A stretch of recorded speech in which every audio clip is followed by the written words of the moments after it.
Adventist World Radio. Lay feon'ny fanantenana.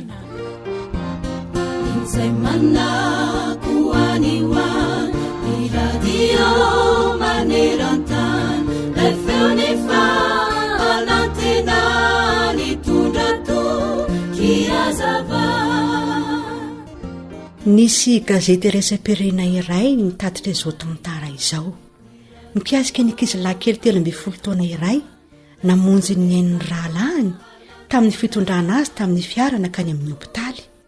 Na dia mbola tsy nipetraka teo anoloan'ny familiana novena azy izy.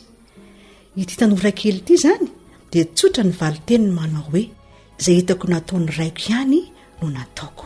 Dia ainy nitondra ilay fiara nanavitra ny rahalahiny. Nomeny Jesosy antsika ny ainy satria tia antsika izy. Ka ery ny ahazo ny fotsika. Manana fitahiana betsaka azona mamonjy ny ain'olona maro isika amin'ny fanarahana ny ohatra ny fahalalantanana nataony. Tahaka izay hitantsika nataony ray no nataontsika ihany koa. Mipetraka amiko sy aminao ary ny fanontaniana anio. Moa manaraka izay hitanao ny amin'ny nataon'i Jesosy ve ianao amin'ny fanarahana azy? Indrindra fa eo amin'ny fiainanao andavanandro. Tsaroa fa afaka ny hamonjy olona maro ho any amin'ny lanitra vaovao sy ny tany vaovao isika satria avy amin'ny fanarahana an'Andriamanitra fotsiny dia ahatotosa izany rehetra izany. Tsy atolotra ho azy anio ve ny fonao sy ny fiainam-panomponao araka ny fanomera izay fanomeny anao. Ho tanteraka amintsika ny voasoratra ao amin'ny Jaona 5:9 manao hoe ary Jesosy namalaka nanao taminy hoe lazaiko aminareo marina dia marina tokoa ny zanaka tsy mahazo manao ninninona ho azy afa-tsy izay hitany ataon'ny ray fa na inona na inona ataon'ny ray dia toy izany koa no ataon'ny zanaka. Amen. Miteny ny baiboly hanisan'andro no fonaina rasoao am-pofazamalaina fartomotrany andro izao.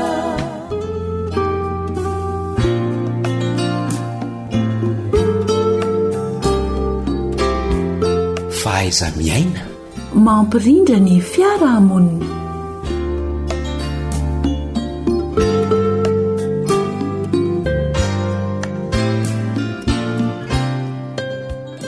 Faly mandrakariva izahay mitafa miresaka aminao amin'ny alalan'izao onjam-peo izao dia tolorana ny arahaba mba hampiraritso ianao mpieno ary mbola mankasitraka hatrany ny fahaliananao sy ny fahatokisanao mieno izao onjam-peo izao. Ny namanao lantoarimisa Joely no mitafa miresaka aminao a, ny namana naritiana kosa no eo amin'ny lafiny teknika. Mbola iresaka ihany sika ireo zo sy andraikitry ny zatovo sy ny tanora. Izany hoe ilay zoa izay anananao, ilay zo izay omenanao zatovo dia tadidio mandrakariva fa mitaky andraikitra. Aoka tsy hijanona eo amin'ilay fahazona ny zo fotsiny fa tadidio tsara hoe inona ary no andraikitra tokony atao mifanaraka mifanindran-dalana amin'izay zo nomenanao izay.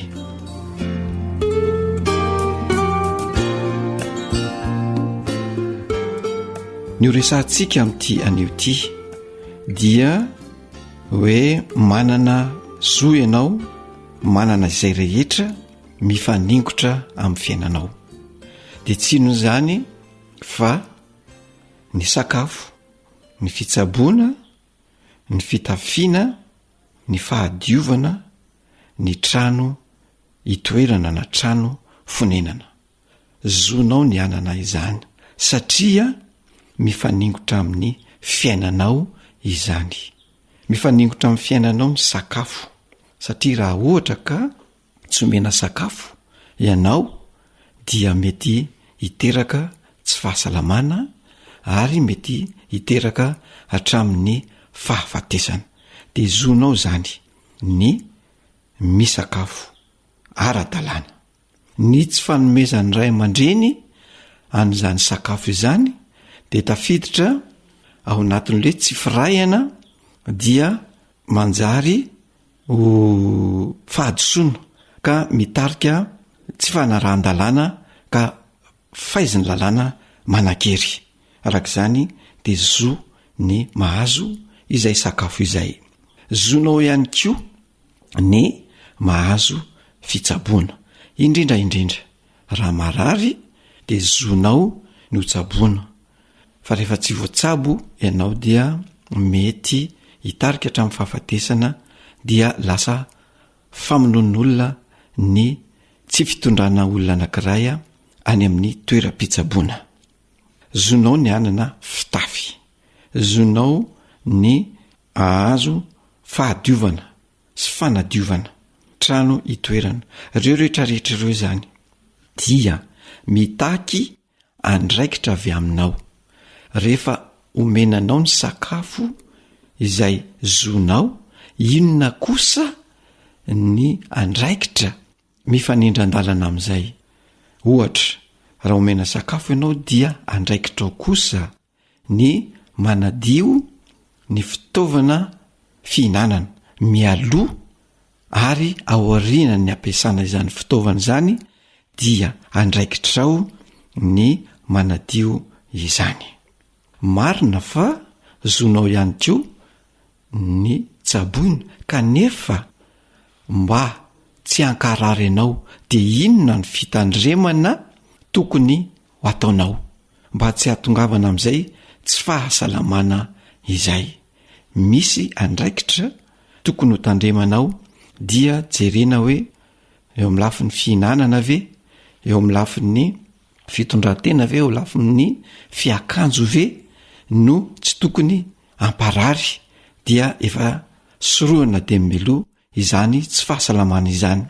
Rehefa tsaboina kosa indray ianao ka manome ny fanafody rehetra ahasalama, ahalavorary ny fahasalamanao ny mpitsabo dia andraikitrao ny mihinana ny fanafody ara-dalàna araky ny toro-hevitra izay omeny ny mpitsabo anao. Misy andraikitrao zany ka raha ohatra ka ianao indray no manao ny atandrevaka de fa anjaranao izay. Fa ny ray aman-dreny dia manome izay fitsabonanao izay. Omenanao ihany koa ny fitafy, zonao zany fa andraikitrao kosa ny mikojakoja, ny manadio, ny mitandrina ireny fitafy ireny mba tsy vidy foana satria fantatra fa matoa azonao ny fitafy. Eny akoditrao dia nisy volany voaka izay dia anjaranao zany mba mikojakoja sy mikolokolo ireny fitafy izy omenanao ireny satria zay mahay mikolo ihany no manana ny faharetana eo amin'izany fitafy izany. Eo amin'ny fahadiovana dia manana zo tokoa ny ray aman-dreny anomenao izany fahadiovana izany, omenanao fitaovana rehetrarehetra. Aoka tsy andry ny ray aman-dreny kosa ianao anadio anao fa mahazatovo amin'ny mahatanoranao dia efa andraikitrao ny midio satria omenanao ny fitaovana rehetra, ny rano, ny savony isan-karazany dia andraikitrao ny midio mba ahatonganao koa rehefa madio ianao dia voasoroka sahady ny tsy fahasalamana. Zoanao manana trano onenana sy itoerana fa andraikitrao kosa ny manadio mandrakariva izany trano fonenana izany, ny mitandrina izany trano fonenana izany mba ho trano madio mandrakariva, ho trano ara-pahasalamana, ho trano mahateonina fa tsy ho trano izay ataoko hoe misavoritaka maloto. Ao anatin'ny trano dia misy ny fitaovana isan-karazany. Anisan'izany ohatra ny fandriana izay avy natorianao, andraikitrao tanora, andraikitrao zatovo ny manadio, mandamina, mampirina izany fandriana avy natorianao izany. Anjaranao andraikitrao zatovo ny mamafa, mikosoka raha ohatra ka tokony kosehana ny gorodona ao tokantrano fa tsy iandry ny ray aman-dreny nao ianao eo amin'ny fanadiovana izany dia efa mitarika sahady anao zatovo, mitarika anao tanora mba hianatra izatra de ny tanora de ny mbola zatovo izany atao hoe fandraisana ndraikitra izany satria tsy isy ampianatra anao izany, tsisy anoro anao izany itsony rehefa tonga ny misehatry ny tokantrano sy ny fanambadiana ianao. Koa dia mba hirindran'ny fiarahamonina mandrakariva ao amin'izany tokantrano izany dia raisiny andraikitra aoka tsy iandry ho baikona lava na ho tenenin-dava fa izany indraindray no mampisy ny olana eo amin'ny ray aman-dreny sy ny zanaka.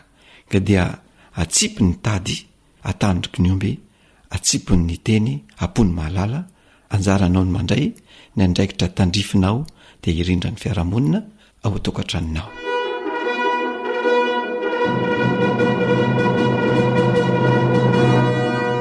Fahaiza miaina mampilamin-tsaina. Zay no azo natolotra indray tamin'ity androany etya, mametraka ny mandra-piona ho amin'ny manaraka indray.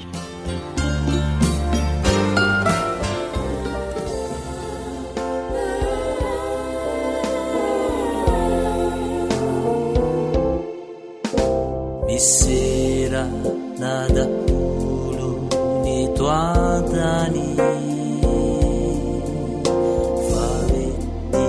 vety foda moralany tohalo kadaholo ny tontolo fazary karakaina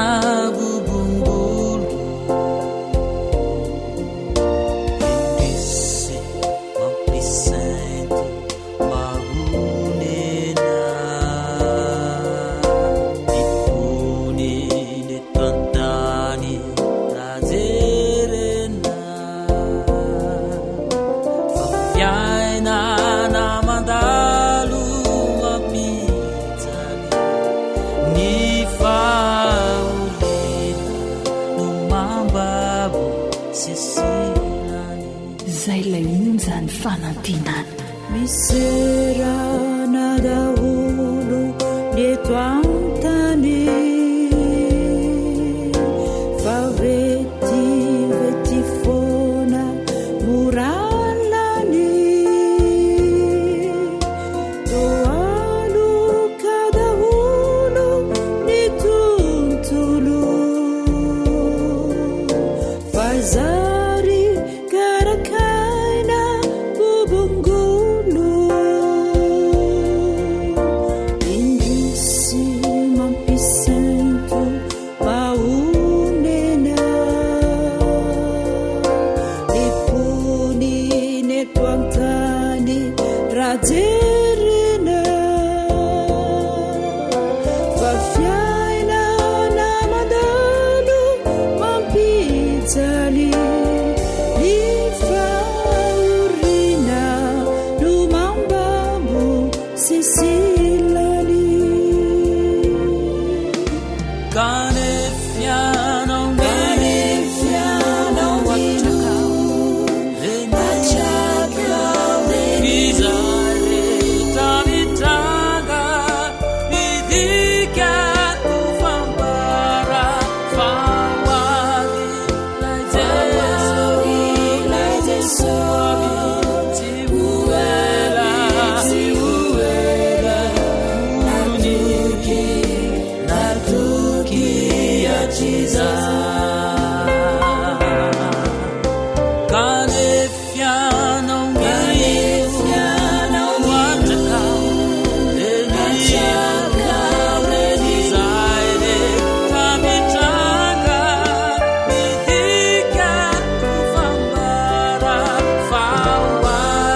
awr manolotra ho anao feon'ny fonantena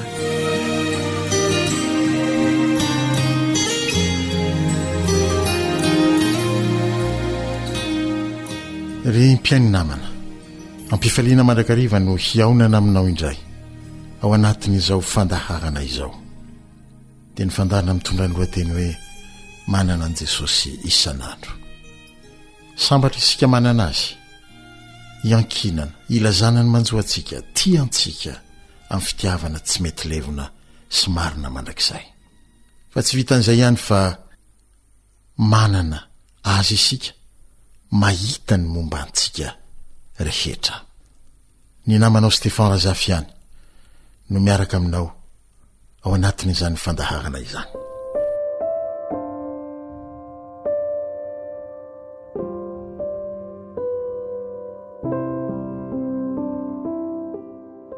Misy fotoana amin'ny fiainantsika rehefa mafy loatra ny manjoa, maizina avokoa izay jerena manodidina, miodikodina ny tany aman-danitra, to mivondrona mely antsika ny hery rehetra sy to mitsangana ho fahavalonao avokoa ny toe-javatra rehetra anika mahatsiaro ho irery ianao ary mitanondrika ny loha noho ny famoizam-po ateraka izany dia tehiteny ianao tahaka izay voasoratra ao amin'ny boky Isaia mpaminany 5:7 manao hoe Jehova efa nahafoy ahy ary ny tompoko efa nanadino ahy.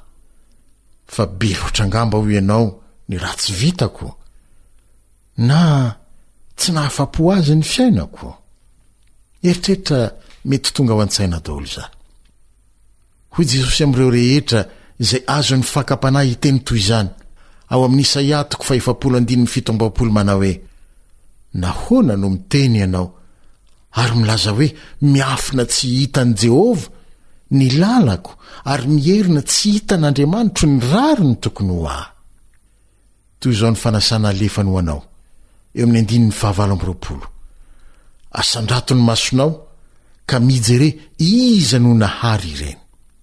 Fa mandeha amin'ny antokony araka ny lalany nosoritako avokoa ireny kitana tsy hita isa ireny ary ny aben'ny tanjako sy ny heriko no iantsoko azy ireny amin'ny anarany avy sy ifehezako azy ka tsy misy diso amin'ny lalany na diray aza. Dia ho ihany izy manohy ny teniny aminao amin'ny teny nampitondrainy any Zakaria mpaminany amin'ny bokyny Zakaria mpaminany 5:1 tapany faharoa manao hoe ny masoko mandinika ny olombelona. Dia toy izany ao amin'ny bokyny Jeremia mpaminany 1:12 manao hoe ny masoko mijery ny alehany rehetra ka tsy miafina amin'ny tavako izany ary tsy takona amin'ny masoko ny helony. Manasanao Jesosy mba hanandratra ny masonao tsy hitanondrika dia hijery ny kitana tsy hita isa raha amin'ny alina izany. Fa amin'ny atoandro hijery ny manodidina anao sy ny zavaboary rehetra izay nataony. Ireo rehetra ireo dia bakoin'Andriamanitra sy azoniny amin'ny heriny mba tsy hisy hiala amin'ny lalana izora na diray azy. Dia ihany izy manao hoe mandinika ny olombelona sy mijery izay alehany rehetra aho. Manahoana moa ny haben'ny olombelona iray raha hoarina mikitana izay eny amin'ny lanitra eny no hodinian'Andriamanitra izy sy izay alehany rehetra. Ny valiny omeny ianao ao amin'ny Isaia 7:7 manao hoe satria malala eo imasoko ianao, eny be voninahitra ianao sady tiako malala ny ianao, tiany ianao ary be voninahitra ho azy hianao. Indray mandeha mamela mba ilaza ty fanandramana iray ty aminao. Tamin'izay no nahitako ny eo andininy io voalohany indrindra mandeha amin'ny alina amin'ny fiara-pitondra olona ikambanana ireny taxi brus ny antsona azy aty Madagasikara. Dia misy fiara iray ao aloha mihoatra dia ioarana indray avy ao intelo tahaka izay foana ary noho ny farany dia tsy nihoatra intsony izahay fa nanaraka io taksi brosira io ary io no nysoratra teo amin'ny fitaratra taoriny manao hoe malala eo masoko ianao be voninahitra ianao sady tiako akory ho ianao ny afaliako namaky izany fa rehefa vita vaky io soratra io dia ny oaranay ilay fiara dia tsy hitanay intsony ianao koa malala an'Andriamanitra tiany ianao ary be voninahitra ho azy ianao raha ny to amin'ny Filipo hiaraka aminy hiaona amin'i Jesosy i Natanaela mba anatona an' Jesosy miaraka aminy ka noho ny tonga teo anatrehiny dia hoy Jesosy tamin'ny Natanaela hoe fony tsy mbola niantso anao Filipo dia hitako teo ambany aviavy ianao amin'ny filazantsarany Jaona no misy izany toko voalohany mbola tsy nieritreritra hiaona amin'i Jesosy akory Natanaela no efa hitany ny momba azy rehetra tsy vitany hoe hitany ny momba anao rehetra fa raha nalay-panahy Davida hieritreritra fa hoe mety misy miafina amin'Andriamanitra ny momba azy dia nampahafantariny azy fa ny mason'i Jehova na Jesosy dia nahita azy na dia tsy mbola ary fady aza izy izany hoe mbola tsy nitorotoronina tany kibondreniny akory efa voasoratra teo amin'ny bokin'Andriamanitra avokoa ny andro voatendry ho azy fony tsy mbola nisy na dia iray akory aza Salamo 8:1 dia niaiky Davida eo amin'ny 1:9 manao hoe fahalalana mahagaga loatra izany eny avo loatra ka tsy tratro aza mieritreritra ary ninina manjoanao amin'izao fotoana izao fa tsy hitan'Andriamanitra ianao ary tsy mihevitra anao Jesosy tsia fony mbola tsy ary tany kibokory ianao no efa tahaky ny boky mivelatra eo anatrehiny ny fiainanao ray mantolatra amin'ny Tsipriany dia akoresy lahatra ianao fa amin'izao manjoanao zao indrindra dia mihevitra anao izy fa miantsoa azy dia hovaliana ianao hombanao ane Jesosy ary tsy mahafoy ianao izy akoresy lahatra izany ianao anorika ny lotsika isika dia ara ekipy ibanjana an' Jesosy ivavaka indray eto mpamarana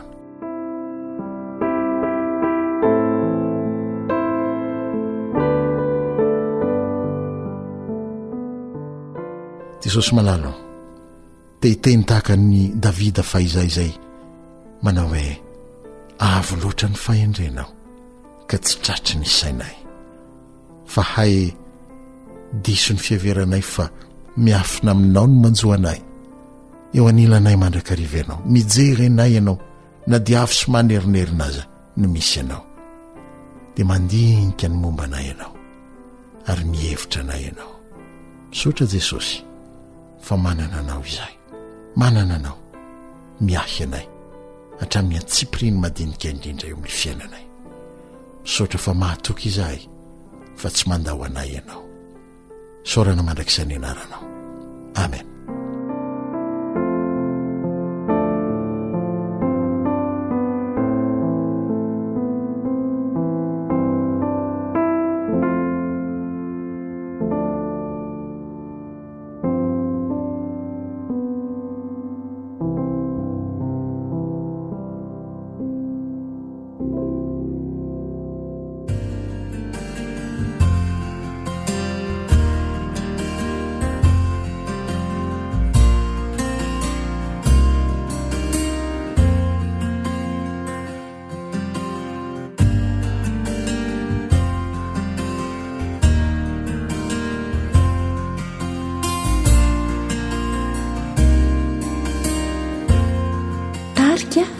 lalao tsapany ny hiry firiaretanao itaniko ny manjoanao miantraminy izay miantra aminao matoky fay tsy tena tianao Jesosy lay matinuyana na yazo fitali nani haretani au kusa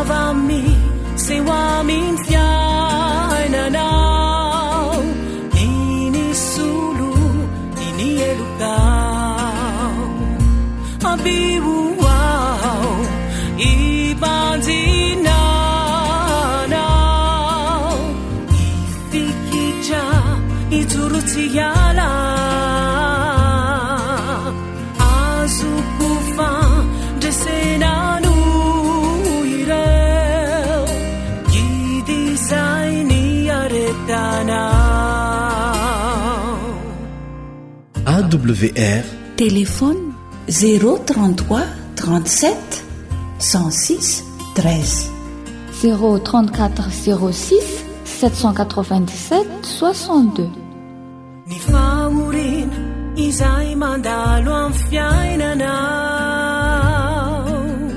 zavatsarotra lalovanao ny fitsapana izay mianjady aminao ampiasainy ireny anefenanao jesosy ilay matino ianao lay azo fijaly na ny aretany aoko zavami zay ho aminy fiainanao niny solo niny elokao ampioao ibanjinanao ifikitra ijorotsiala azokofa dresenano ireo gidizay ny aretanao azovako ny lanitrizao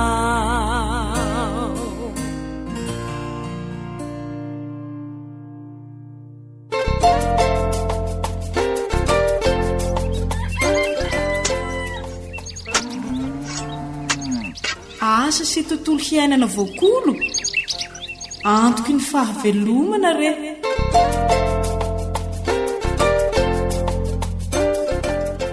miara-bantsika rehetra tompoko tonga amin'ny fotoanany fanomezana isika koa asainy ianao hanaraka ny fandaharana hatramin'ny farany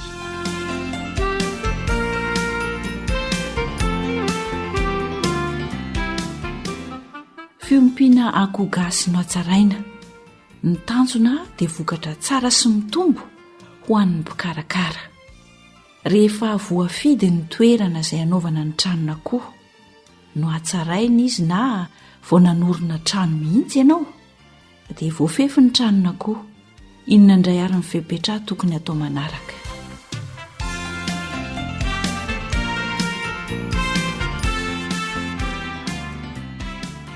voalohany indrindra aloha dia tsy maintsy atao mafy tsara ny tany izay hanorenana ametrahana ny tranon'akoho dia le tany izay hipetrahan'ny akoho le ao anatin'ny trano mihitsy izany no tsy maintsy mila atao mafy tsara da maina tsara mihitsy izany izy ary rehefa vita izay dia rakofana lafika misy isan-karazany ny lafika izay azo atao mba hitoeran'ny akoho eo ohatra ny mololo eo ihany koa ny hodi-boanjo ary mety tsara mba ho atao lafika ao anatin'ny tranon'akoho ny taimbakona rehefa vitanao izay dia tsy maintsy asiana ihany koa akany fanatodizan'ny akoho ao anatin'ny tranon'akoho akany fanatodizan'ny akoho no atao ao anatin'ilay tranon'akoho ny toerana tsaratsara amin'izy ity dia atao somary miataka lavidavitra ny varavarana fidirana ity akany fanatodizan'ny akoho ity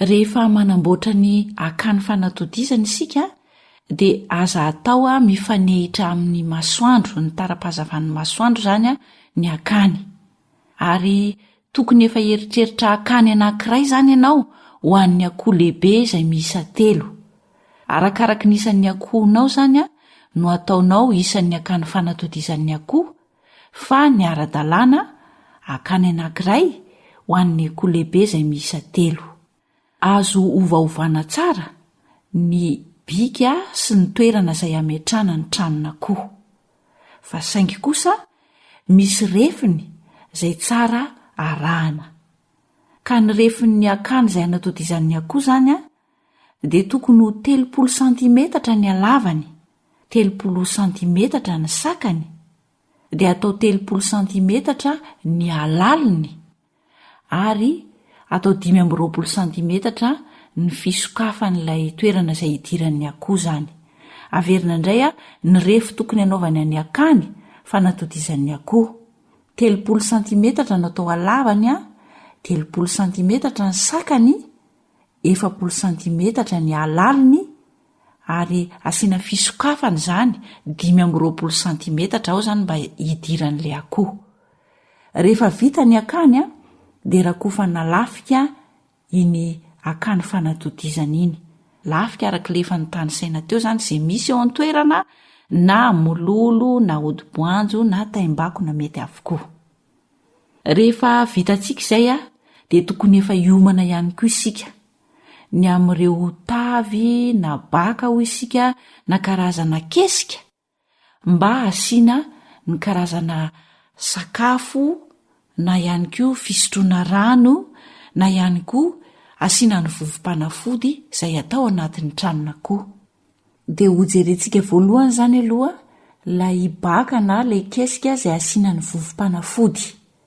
Marihana aloha fa ity baka na kesika izay asiana ny vovom-panafody ity dia natao mba asiana lavenina sy ny fanafody izay hiadiana amin'ny kantsetsitra mpahazony akoho. Ny refin'ity baka ity zany dia atao mitovy amin'ilay akany, alehibean'ilay akany fanatodizan'ny akoho, izay natao refy nyty fasiana vovom-panafody ity. Ka ny tena tsara, rehefa amin'ny andro maintany, mandritra fotoanan'ny maintany zany, dia apetraka eo ivelan'ny tranony akoho, eo ivelan'ny trano fonenany ilay baka misy ny vovom-panafody. Fa rehefa tonga kosa ny fotoana izay avian'ny orana, dia ampidirina ao an-trano izy. Tena ilaina dia ilaina tokoa zany io mba hiadiana amin'ilay kantsetsitra mpahazony akoho. Ankoatr'izay ihany koa dia ilaina ho isika ny tavy, fihinanana sy fisotroana ho an'ny akoho. Mila zany sika fitaovana isakafoanan'ny akoho. Raha toa ka akoho kely anankizato, dia fihinanana 4 zany no ilainy. Akoho kely anankizato dia fihinanana 4 no ilainy. Misy refiny ihany koa ilay fitaovana na ilay tavy izay fihinanana ho an'ny akoho, fihinanany sakafo zany. Tokony ao amin'ny 2 metatra eo zany ny alavany, dia 20 santimetatra eo ny sakany, ary 10 santimetatra eo ny alalin'ilay fitaovana fihinanana sakafo ho an'ny akoho kely. Averina indray fa 2 metatra no alavan'ilay fitaovana fihinanana ho an'ny akoho kely zany, dia eo amin'ny 20 santimetatra eo ny sakany, ary 10 santimetatra ny alaliny. Zay zany ny refin'ny anankiray, dia mila 4 amin'izay zany sika ho an'ny akoho kely zato. Raha latsak'izay moa zany ny akohonao, dia anjaranao zany mandanjalanja arak'izay isa izay nomena teo zay. Raha mihoatra n'izay ihany koa dia anjaranao no mampitombo. Fa ho an'ny akoho lehibe kosa indray dia mila fihinanana izy, fihinanana anankenina ho an'ny akoho lehibe zato. Ny refin'ny fitaovana fihinanana eto dia tokony ao amin'ny 2 metatra sy sasany eo ny alavan'ilay fitaovana fihinanana, ary 20 santimetatra ny sakany. Zay zany ny tokony ho refin'ny fitaovana fisakafoanana ho an'ny akoho.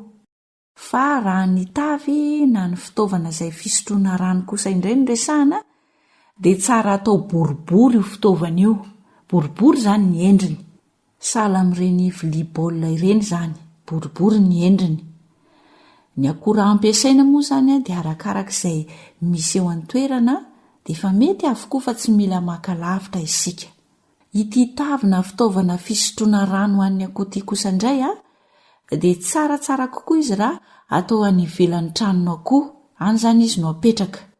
Nefa kosa tsy avela ho tratran'ny ainandro, fa arovana amin'ny ainandro zany izy atao eny amin'ny toerana malomaloka.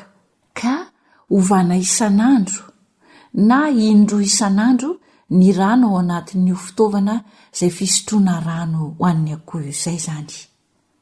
Marihana aloha fa raha ny tokony ho fatrany rano ho an'ny akoho zany, dia ho an'ny akoho lehibe miisa 100, dia mila fisotroana anankenina izay mahalany 5 litatra izy ireo. Zay zany ho an'ny akoho lehibe izay miisa 100, dia tokony izy fisotroana anankenina mahalany 5 litatra zany ao anatin'ny toerana iompinan'ireo akoho ireo.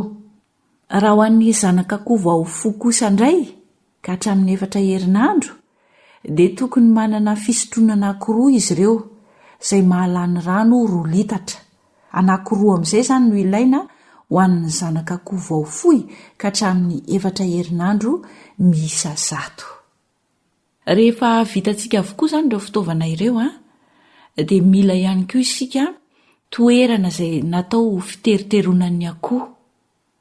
Ilainy mihitsy izany izay ary tokony hapetraka ao anatin'ny tranon'akoho. Ao anatin'ny tranon'akoho no ametrahana azy fa tsy eny ivelan'ny tranon'akoho eny amin'ny tokotanin'ny akoho izany fa ao anatin'ny tranon'ny akoho. Manana ny refiny ihany koa ity fiteriteronana ity ary tsy maintsy atao efajoro izy ity dia vita amin'ny hazo ihany koa no anaovana azy. Ka ho an'ny akoho 10 izany raha manana akoho 10 ianao dia tokony ho 2 metatra izany ny halavan'ny fiteriteronana ho an'ireo akoho 10 ireo. Dia asiana tongony 70 cm miala amin'ny tany io fiteriteronana io. Asiana tongony 70 cm miala amin'ny tany izany ny fiteriteronany, kanefa kosa tsy maintsy ataonao efajoro izany ny endrik'ity fiteriteronana ity. Averina indray izany raha manana akoho 10 isika dia mila fiteriteronana manana halavana 2 metatra izany ireo akoho ireo. Eny izany izy mba mitsangatsangana dia ataontsika 70 cm ny haavon'ny tongotr'ilay fiteriteronana miala amin'ny tany. Atao efajoro isika. Ka io hazo izay ataontsika io dia manana ny refiny ihany koa ny haben'ilay hazo fiteriteronana. Tsy atao boribory izy fa ataontsika 2 cm ny sakany dia 4 cm kosa ny ateviny. 2 cm sy 4 cm izany ny sakany sy ny atevin'ilay hazo izay fiteriteronan'ny akoho, fa ny halavany 2 metatra ary ny haavony miala amin'ny tany ny haavon'ilay tongotr'ilay fiteriteronana izany dia 70 cm.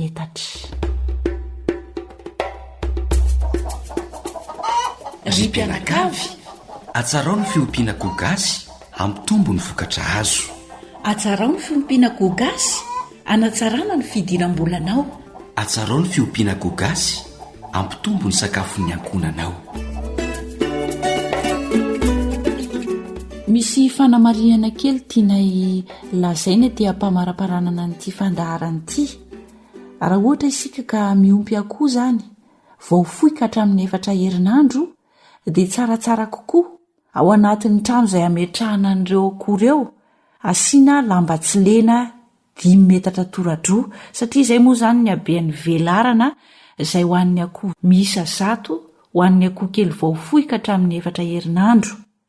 Dia io lamba tsy lena io apetraka ao mandritry ny 2 herinandro voalohany izay nitoeran'ny akoho tao, ary rehefa tapotra ny 2 herinandro voalohany dia isaka tsy kelikely hiala izany io lamba tsy lena io dia azontsika atao amin'izay mampiasa an'ireo lafika izay nitany saina tery aloha.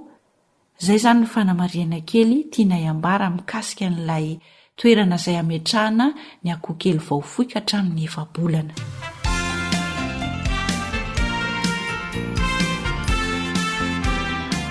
Atsarao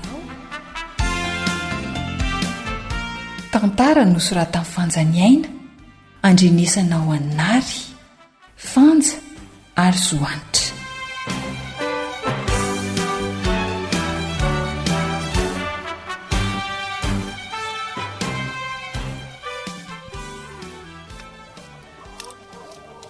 Ampy amin'ny Marta ve ireo odi-boanjo ireo Marin'ireo raha tsy be loatra aza sady so mavesatra be fa asaiko makatiry mody raha tsy ampy aleo anie mihoatra toy izay tsy ampy fa nanino ny mody na morelina zanakareo tsy niaraka tamin'ny Marta amin'izay mba mahazaka bebe eka ny zara raharaha izay fa izy mianaka mbola manamboatra n'le tranon'akoho ao. Ie za naka ny reto aleo ataondry zalany ny midamany tany ametrahana n'le tranon'akoho fa tsy ho vitako izany reo dilla. Ie marina ihany aloha izany retsy tsy maintsy atao mafy tsara mihitsy mantsy ny tany toeran'ny tranon'akoho sy ametrahana ny akoho dia rehefa voadama tsara ny tany vao rarahana odim-boanjo ohatr'izao atao lafitra.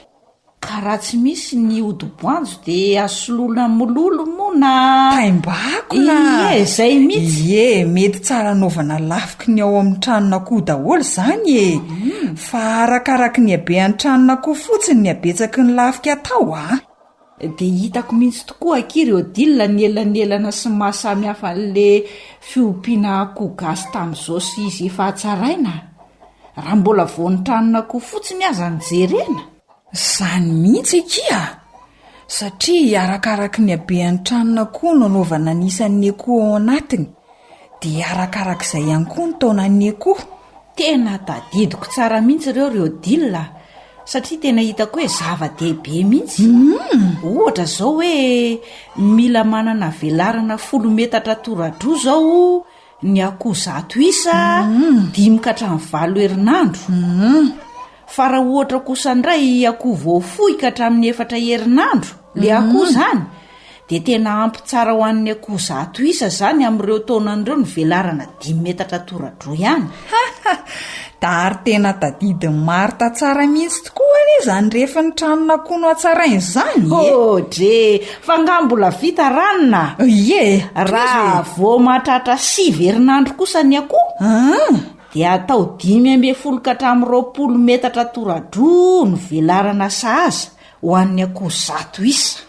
Zay zany ny rehefa ny akapobeny dia arakaraka ny isan'ny akoho no anaovana ny tranony. Tena azoko mihitsy rehetra ireo dilina fa ataoko izay hatrarako aingana an'ireo isy ireo fa hitako mety mihitsy dia akoho gasy no hatsarainy ity sady sakafo ny volako. Tena raha tsara mihitsy ny fepetra dia aombonareo zay zao tsy maharaka mihitsy ny eo amin'ny varotra. Marina hoe marina dia ho arahana tokoa moa rehetra le fepetra sofa eo nareo azo atonina sy anoro raha misy tsy tsaroana. Adray mifanoronoro eo tsika fa azadiny tokoa ry Marita amin'ny manamboatra le akanina atao anatodizan'ny akoho Eny tokoa dia ohatry ny ahoana ny fanaovana azy io moa misy refy mihitsy ny akany fanatodizan'ny akoho ka. Akany iray atao an'ny akoho lehibe misa 3 ka rehefa mandrafitra azy dia 30 cm ny lavany 30 cm ihany koa ny sakany ary atao 40 cm ny alaliny 15 cm ny fisokafany idiran'ny akoho. Mazava maritra zay tadidiko.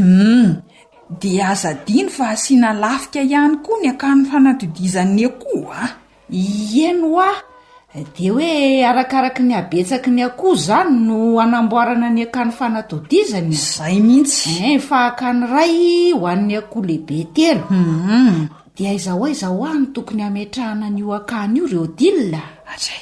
Atao somary miataka lavidavitra ny varavarana fidirany ary tsy atao mifanehitra amin'ny hazavan'ny masoandro fa afaka miovaova ny bika sy ny fipetrahan'ny akanina akoho Marita.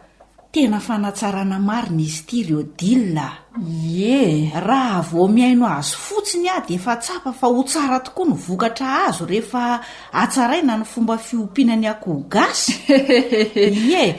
Dia mba ampatsiahivo kely hoe retsy le zavatra hafa mbola atao akoatr'izay.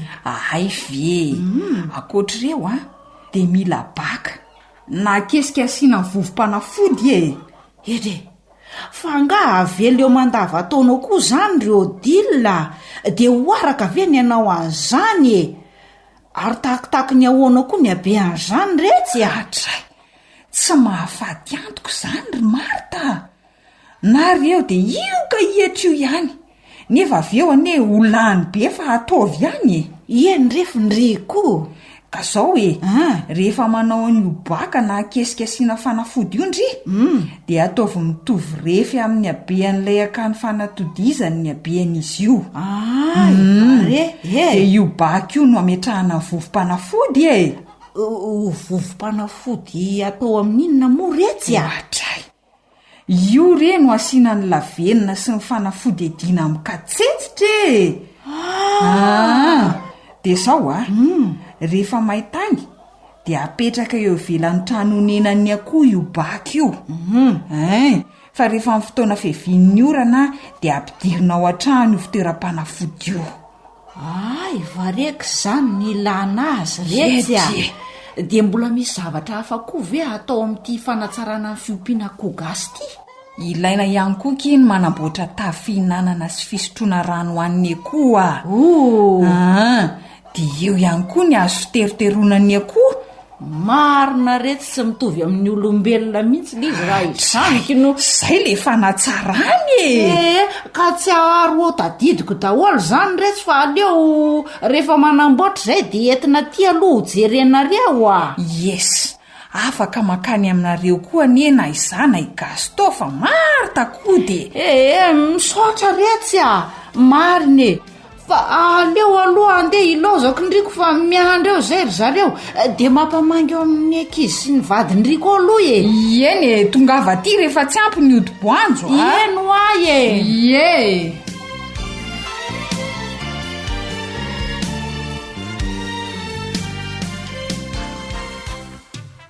mba jereo aloha ry Gaston reto zavatra nataon'ry Mody reto raha mety fanakaizandray le valino ny tsotratra tanany dray mety mihitsy zao tavy fihinanan'ny akoho zao ka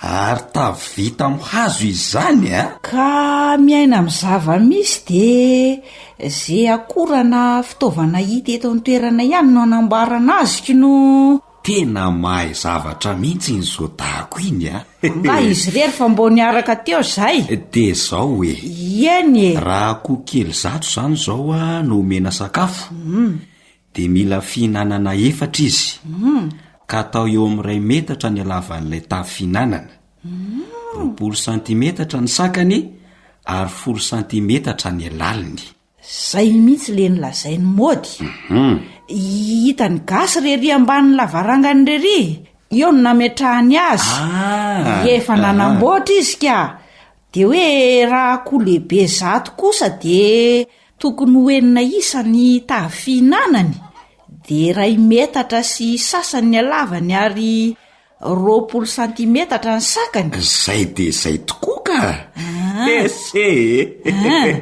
fa hoane azo antoka ho afa ho tsara ny fiompiana raha izao fahavarana sy fahazotoanareo menakavy kely zao raha gasy marina le zany dia ahoana indray ho reto fisotroana rano amin'ny akoho reto mety ve boribory sahala amin'izao mihitsy ny tavy tsara fisotroana rano fisotroan'ny akoho io manana kopy zany ny akohoko no olona fa zao tsaratsara kokoa raha apetraka ivelan'ny tranon'akoho ny fisotroan-dranony nefa kosa mba harovana amin'ny ainandro zany hoe atao amin'ny alokaloka zany dia ovana isan'andro io rano io na indroa isan'andro farafatarany tadidiko tsara zany raha gasy ary aiza ny fiteroteron'ny akoho Marta ka tsy ametrahana zavatra avoavo fotsiny ve dia efa mety raha tsy mahavita sahala amin'le ao aminareoreo aloha io indray raha Marta fa ahoany rehefa manao dia atao amin'izay tena izy zay tena tsara fa aza ataoko toto raha tia hita fombiazana ianao eny rery Gaston atao ahoana moa tsy maintsy atao efajoro aloha zany io fiteroteronan'ny akoho io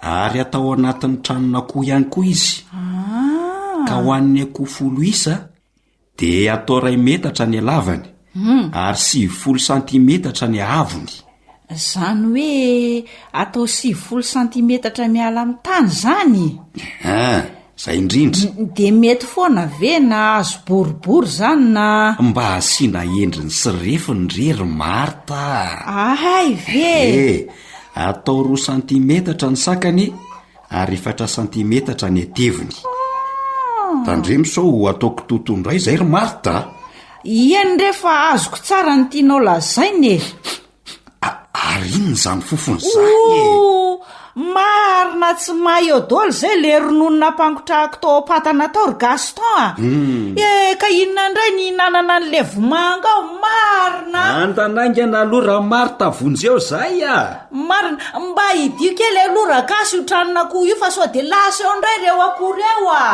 efa misy tokotany mifefy ane eo fa inona ary ty mahataitaitra maro ay tokoa mo velao ny akoha mba hakarivitra eny atokotaniny fa de davina ho fihezina tsy hivoaka ny tranony ray ianao koa de salan'inny ery vonjeny ronono may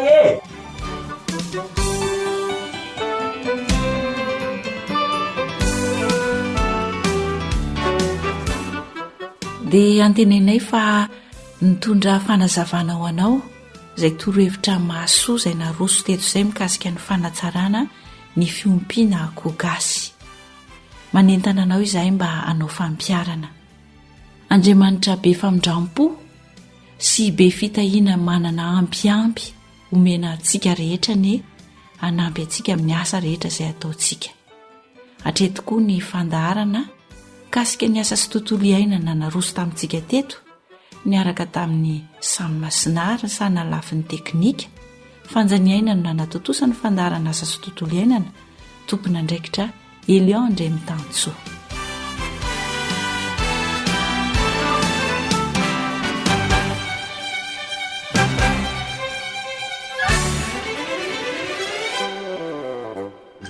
Akoatra ny fienoana amin'ny alalan'ny podcast dia azonao atao ny miaino ny fandaran'ny AWR sampana teny malagasy amin'ny alalan'ny Facebook isanandro amin'ity pejy ity AWR feon'ny fanantenana.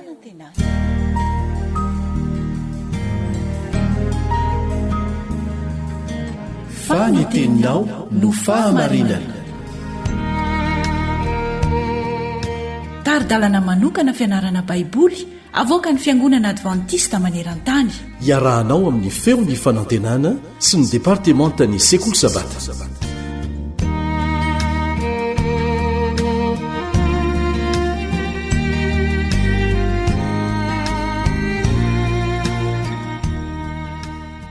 Ampifaliana no iaonana aminao amin'izao fanorizantsika ny fiarah-mianatra ny tenin'Andriamanitra amin'ny alalan'ny leson'ny sekoly sabata izao. Miaraka aminao eto ny namanao Kalebandretsikivy. Asaina ianao ahatra hatramin'ny farany. Mbola tohizantsika ny fiarah-mianatra ny amin'ny ray aman-dreny sy zanaka. Ao anatin'izany dia ny amin'ny ray na reny mpitondra tena no lohatenin'ny fianarantsika anio.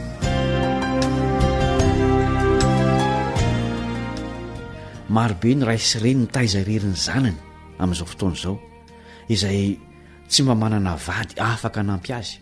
Ny reny matetika no mitaiza irery ny zanany anankiray na mihoatra. Tsy voatery marina foana nefa izany satria misy koa ray mpianakaviana izay mitaiza irery ny zanany. Matetika isika no mieritreritra fa niteraka tsy manambady ny reny mpitondra tena tsy marina mandrakarivo nefa izany. Jereo i Agara izay noterena anananaka tamin'ny Abrahama. Tao ren'izay nefa dia noterena andaony zanany izy. Tantara izany ny Genesis 4:7 sy ny 2:20. I Batseba indray dia nitoejaza rehefa nampanalain'ny lehilahy manam-pahefana iray ka nandriny. Tsy iza moa izany lehilahy izany fa i Davida. Tantara izany ny Samuel 2:2-5. Ny raha anao any amin'ny tanàna izay nantsoina hoe Zarefata Eli anampy ny vehivavy mpitondra tena iray. Mpanjaka voalohany 7:7. Rehefa anomboka ny asany tetỳ an-tany Kristy dia nodimandry Josefa rainy izay nanangana azy ka namelan'ny Maria ho mpitondra tena. Nanoratra mikasika izany ilay kristianina mpanoratra Ellen White ao amin'ny boky nitondra ny lohateny hoe ilay fitiavana mandresy takila fa 7:30. Hoy izy: nampisaraka azy tamin'ny Josefa izay niarana halala taminy ny zava-miafina tamin'ny naterahan'i Jesosy ny fahafatesana. Ankehitriny dia tsy misy naiza intsony azo ny anankinana ny fanantenany sy ny taony. Mafy indrindra taminy 2 volana farany teo. Mafy ny andraikitry ny ray sy ny reny mitaiza reny zanany reny. Maro amin'izy ireny no mitebitebiny amin'ny volo ampelantanany ary manahiny amin'ny hoavin'ireo zaza ireo ny olona eo amin'izany toerana izany. Mety hahatonga azy ireny tsy hanana fotoana iresahana amin'andriamanitra ny fikarakarana ny zanany.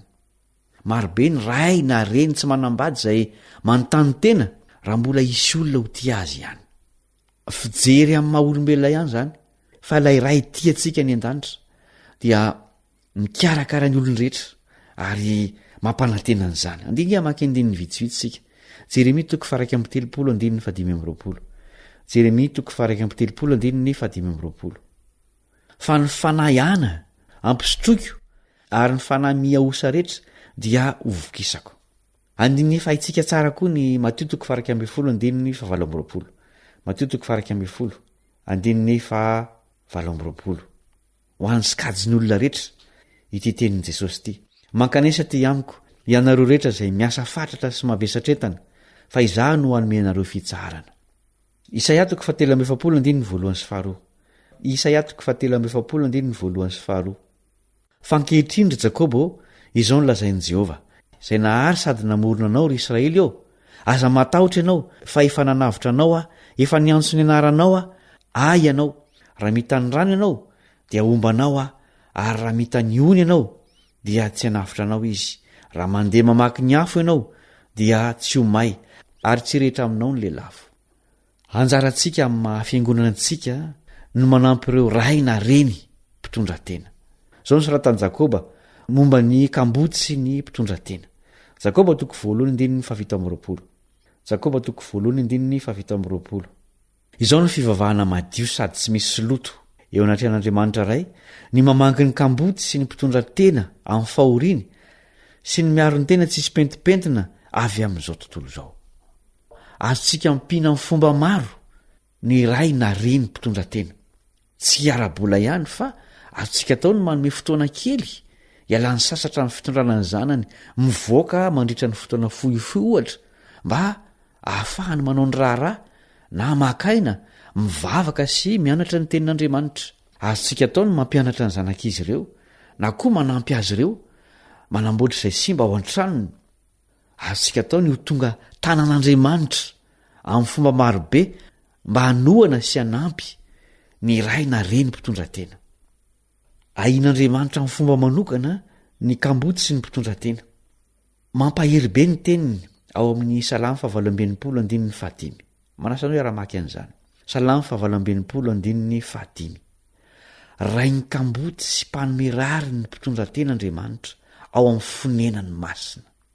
Ary hoy koa izy amin'ny alalan'ny mpaminany Isaia. Isaia 4:5. Isaia 4:5. Fa ny mpanao anao ny vadinao, Jehovah tompony maro no anarany, ary ny ray masin'Israely no mpanavotra anao, Andriamanitra ny tany rehetra no anarany. Mampahery ianao ny tenin'Andriamanitra raha nisan'ireo ray na reny mpitondra tena ianao, ary ho anao izay mahafantatra olona amin'izany toeran'izany dia manasanao koa Andriamanitra mba hanamaivana ny fahasahiranan'izy ireny, ary tena kasitrahan'Andriamanitra izany fihetsika izany. Farana ny fiarahantsika mianatra androany, misaotra no mifaharetanao, manantena ho tafaona aminao ao amin'ny fizarana manaraka ny namanao Kalebandretsikivy.